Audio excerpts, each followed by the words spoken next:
নমস্কার বন্ধুরা, welcome back to my channel. শুরু করছি একটি ভিডিও। আজকের এই ভিডিওটা আমি টাইটেল থাম্বনেল দেখে বুঝতেই পেরেছেন ভিডিওটা কি বিষয় নিয়ে হতে চলেছে। দেবলীনাকে আমরা মোটামুটি প্রত্যেকেই চিনি, আর খুব বেশি না চিনলেও অনেকে হয়তো কম চেনে। আমরা খুব ভালো করেই জানি যে ও একজন সিঙ্গার, ও গান গায়। এবং সত্যি কথা বলতে কি, ওর বিভিন্ন মানে ফেসবুকেতেও বেশি পপুলার, ইউটিউবেও অবশ্যই পপুলার।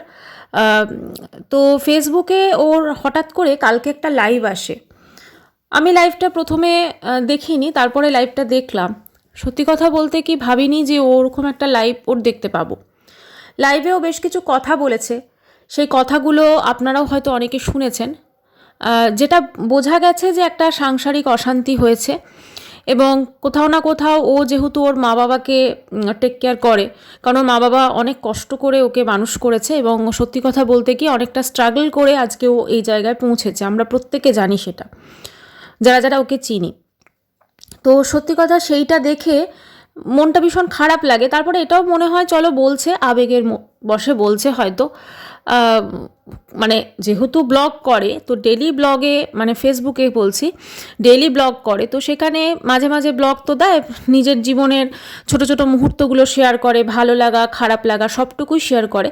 তো সেরকমভাবে ভেবেছিলাম হয়তো সেটাও এটাই শেয়ার করছে একটা লাইভে। তো তারপরে হঠাৎ করে তার একটি বন্ধু আছে, আপনারাও হয়তো অনেকে চেনেন, সায়ক। তো তার আমি দেখলাম, তো দেখে আমি জাস্ট অবাক হয়ে গেছি। সত্যি কথা বলতে কি, ভাবিনি যে ওটাকে সত্যি ওরকম পদক্ষেপ নিয়ে নেবে। যাই হোক, সে এখন ভালো আছে দেবলীনা, যেটা ওর বন্ধু জানালো।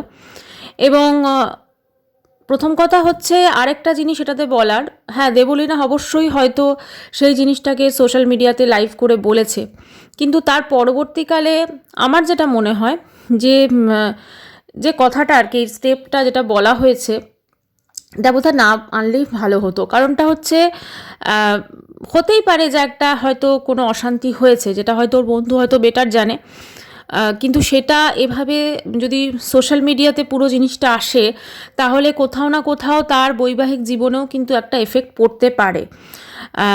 একটা সম্পর্ক সবসময় যে খারাপ থাকবে তা তো নয়, হয়তো ভালোও থাকবে, কিন্তু সেখানে অনেকগুলো ইমোশন কাজ করে। তো সেখানে এই পুরো ঘটনাটা বাইরে এলে এক পক্ষ একটা দায়ী হয়ে যাচ্ছে। তো সেক্ষেত্রে আমার যেটা মনে হয় যে এই ধরনের খুব সেন্সিটিভ ইস্যু, তো সেগুলোকে সোশ্যাল মিডিয়াতে এইভাবে বোধহয়, যেহেতু ওর অনেক ক্লোজ ফ্রেন্ড সে, তো না আনলেই বোধহয় পারতো ছবি সমেত।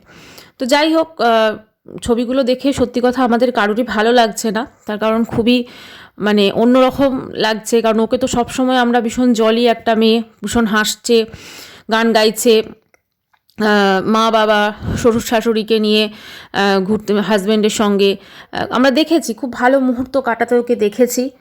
আগামী দিনেও দেখেছি, এমন নয় যে আর দেখতে পাবো না, তা তো না, অবশ্যই আগামী দিনে দেখব। অশান্তি হতেই পারে হয়তো ওর ক্ষেত্রে, সেটাকে, কারণ ও বেটার বলতে পারবে, হয়তো সেটা নেওয়া সম্ভব হয়নি। যেটা বন্ধুও বলল যে দেওয়ালে পিঠ ঠেকে গেছে, কিন্তু জীবনের পদক্ষেপটা হয়তো সেই মুহূর্তে ওর মনে হয়েছে ওটা ঠিক।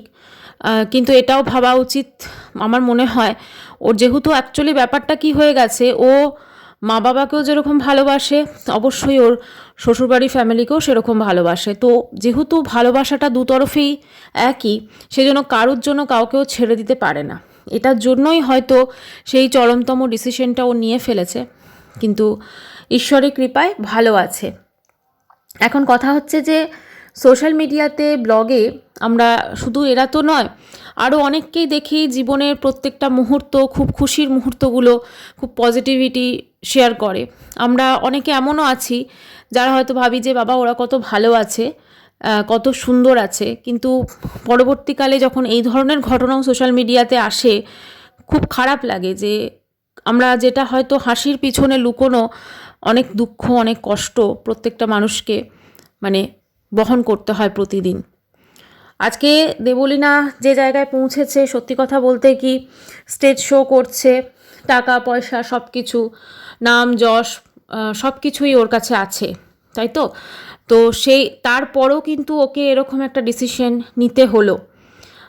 তো কোথাও না কোথাও আহ, আজকে ও তো কিছু করছে, কিন্তু এমন অনেকে হয়তো আছে যারা আত্মনির্ভরশীল নয়। সেটা আহ, মানে ফিনান্সিয়াল দিক থেকে হতে পারে, তাদের অর্থনৈতিক দিক থেকেও যেমন হতে পারে, ঠিক সেরকমভাবেই অন্যান্য দিক থেকেও হতে পারে। তো তারা কিন্তু মানে আরও হয়তো তাদের অবস্থাটা খারাপ হয়ে যায়, তাই না? কিন্তু একটাই বলবো যে দেবলীনা যেটা করেছে সেটা ওর মনে হয়েছে ওই মুহূর্তে হয়তো একটা দুর্বল মুহূর্তে ডিসিশনটা নিয়েছে। কিন্তু কোথাও না কোথাও জীবনসঙ্গী নির্বাচন করা অবশ্যই সেটা এখন যা যুগ পড়েছে, সত্যি কথা ইমোশনের ওপর না করে একটু প্র্যাকটিক্যালি আমার মনে হয় দেখা অনেক বেটার। কারণ ইমোশন, সত্যি কথা কোনো ভ্যালু নেই আজকালকার যুগে, ইমোশনের কোনো ভ্যালু নেই। প্র্যাকটিক্যাল দিকটা যদি একটুখানি বিচার করে নেওয়া যায়, যেটা সায়কও বলল যে ওরা আগে বারণ করেছিল, কিন্তু হয়নি, মানে যে আর যেখানে হওয়া সেখানেই তো বিয়ে হবে। কিন্তু যাই হোক, এখন হয়তো এই ঘটনাটাতে এটাও হতে পারে যে মানে ওর যার জন্য হয়তো ওর মনে হয়েছে যে যার ওপর ওর অভিমান ছিল দেবলীনার, হয়তো ওর হাজব্যান্ড সে হয়তো বুঝবে একটু। কারণ কোথাও না কোথাও যখন খুব কাছের মানুষকে আমরা মানে ভালোবাসি না, তো তাকে কখনো আমরা খুব খারাপ অবস্থায় দেখতে পারি না, এটা হচ্ছে মেন কথা। আজকে সোশ্যাল মিডিয়াতে এই জিনিসটা এসেছে, প্রত্যেকেই ওদেরকে যেহেতু চেনে, একটা কোথাও না কোথাও মানে জিনিসটা অন্যরকম হয়ে গেল। সোশ্যাল মিডিয়াতে না এলে জিনিসটা যদি কারোর মানে সামনে না আসতো তাহলে কোনো ব্যাপার ছিল না, কিন্তু সোশ্যাল মিডিয়াতে আসতে জিনিসটা আরও কি জটিল হয়ে যাবে, এটা একটুখানি ভয় তো অবশ্যই লাগে, তাই না? আফটার অল দেবলীনা কিন্তু একটা মেয়ে, অবশ্যই তার মা বাবাকে তাকে যেমন দেখতে হবে, কিন্তু তার নিজের জীবনটাও আছে, তার নিজের ফিউচারটাও আছে। ওর যে সংসারটাকে আমরা দেখতাম, সত্যি কথা ও স্টেজ শো করতো, ওর হাজব্যান্ডের জন্য রান্না করতো, সব কিছু খুব সুন্দরভাবে ও বেশ মানে চালাতো, এটা আমরা দেখতাম কিন্তু প্রত্যেকেই। কিন্তু আজকের সত্যি কথা বলতে কি এইটা আমরা একদম ভাবিনি, মানে ওর হাসির পিছনে যে এতটা কষ্ট, এতটা দুঃখ। এবং কালকে যখন ওর লাইফটাও আমরা দেখেছি, লাইফটা দেখে অবশ্যই খারাপ লাগছিল, কিন্তু মনে হয়েছিল হয়তো দুর্বল মুহূর্তে সেই কথাগুলো হয়তো শেয়ার করছে। হয় না যে দুর্বল মুহূর্তে কিছু কথা মানুষ কাউকে শেয়ার করতে চায়, তো সেইটাই মনে হয়েছিল শেয়ার করছে। কিন্তু সেটা যে এতটা সত্যির জায়গায় চলে যাবে এবং সেটাকে যে ও বাস্তবে রূপ দিয়ে দেবে, এটা সত্যি আমরা কেউ ভাবিনি। তবে যাই হোক, ওর স্পিডি রিকভারি কামনা করি, ও খুব ভালো মানে হয়ে যাক, খুব তাড়াতাড়ি ও ভালো হয়ে যাক, এটাই আমরা প্রত্যেকে চাই। কারণ দেবলীনাকে এই রকম পরিস্থিতিতে দেখতে আমাদের কারোরই কিন্তু ভালো লাগছে না। আমরা প্রত্যেকেই চাইবো যে দেবলীনা খুব তাড়াতাড়ি আবার নর্মাল লাইফে ফিরে আসুক, আবার নর্মালভাবে ও ব্লগ করুক, নর্মাল ও যেরকম ওর জীবনযাপন কাটাতো, মানে স্টেজ শো করা থেকে শুরু করে ওর মা বাবা শ্বশুর শাশুড়ি সবাইকে নিয়ে যেভাবে কাটাতো সেইভাবে ও কাটাক, আর এই খারাপ সময়টা হয়তো পেরিয়ে যাক, এটাই আমরা চাইবো। আর আমার যেটা মনে হয় দেবলীনা হয়তো এটা মানে ইমোশনের বশবর্তী হয়ে হয়তো বলে ফেলেছে ওর যে কী প্রবলেম ওর হাজব্যান্ডের সঙ্গে, বা কোনো কিছু হয়তো বলে ফেলেছে। কিন্তু এই জিনিসটাকে আমার মনে হয় যে ওর বন্ধুর ক্ষেত্রে এটা কিন্তু বলাটা উচিত হয়নি। তার কারণটা হচ্ছে ব্যাপারটা তো তাদের দুজনের। এবার এটাতে যদি তাদের সম্পর্কের কোনো রকম কোনো কিছুর মানে অবনতি হয়, সেটা তো খুব একটা কাম্য নয়, তাই না? যদিও ওরা হয়তো বেটার জানতে পারবে। তবে একটাই বলবো যে সব ঠিক হয়ে যাক, কারণ খুব খারাপ লাগছিল দেবলীনাকে এইভাবে দেখে।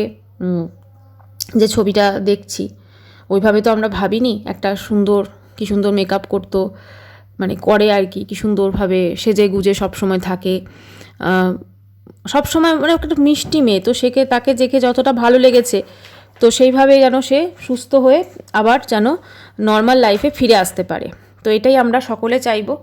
এবং খারাপ সময় একদিন ডেফিনেটলি কেটে যাবে, কিন্তু খারাপ সময়ের পর একটা ভালো সময়ও অবশ্যই আসে, সেরকমও আবার আসবে।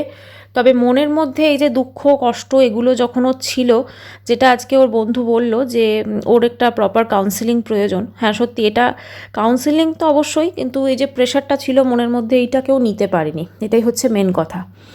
তো ঠিক আছে, এটা হয়তো আবার ও নর্মাল লাইফে ফিরে আসবে, এবং এই ঘটনাটা হয়তো ওর কষ্টটাকে সবার সামনে এনে দিল। তো এবার কষ্টটা সবার সামনে ভাগ হয়ে গেল, এবং কোথাও না কোথাও হয়তো ওর পরিবারও যাদের জন্য হয়তো ও মনে হয়